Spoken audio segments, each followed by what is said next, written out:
Maître Frédéric Kwamba Tingwej, bonjour. Bonjour.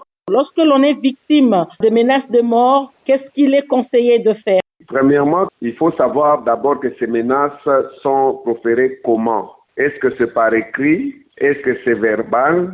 Est-ce que c'est par geste ou par image, par dessin? Donc ça dépend.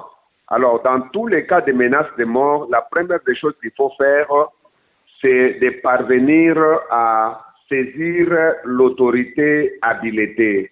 C'est-à-dire soit la police la plus proche, parce que la police fonctionne sous le pouvoir du procureur général, qui a la plénitude de l'action publique.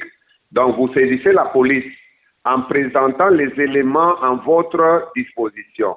S'il s'agit de menaces de mort par écrit, comme ça peut être par SMS, par message WhatsApp ou par lettre, vous devez présenter les éléments en votre possession. C'est cet organe-là, l'OPJ, l'officier de police judiciaire, qui devrait ouvrir des enquêtes.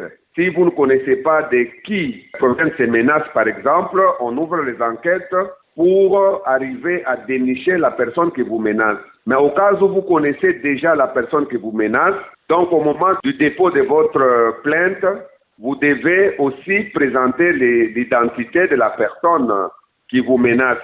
Comme ça, l'OPJ est en mesure de déclencher l'action publique et de voir si cette menace est très sérieuse, de saisir de la personne, de l'entendre, de vous confronter et de transférer le plus vite possible le dossier auprès du ministère public, donc devant le parquet.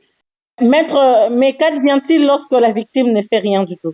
Oui, lorsque la victime ne fait rien du tout, c'est une occasion pour elle d'apprendre en allant tout droit vers un cabinet d'avocat, poser son problème. C'est dans un cabinet d'avocat que la victime aura toutes les explications possibles autour de l'infraction. Alors, mais lorsque vous êtes comme ça menacé de mort et qu'il arrivait que vous puissiez décéder après, est-ce que la famille qui reste pourrait se saisir de cette affaire et qu'est-ce qu'elle doit faire pour réclamer justice?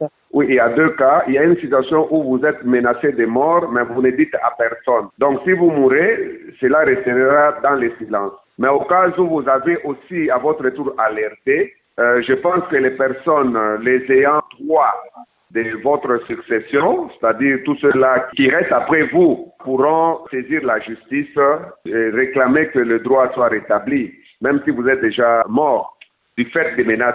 Maître Frédéric Kwamba Tingwej, je rappelle ici que vous êtes juriste de formation, mais aussi vous êtes avocat personnel de Matata Pognon. Shalom Radio et Télévision depuis Lubumbashi vous dit merci. Merci, je vous remercie.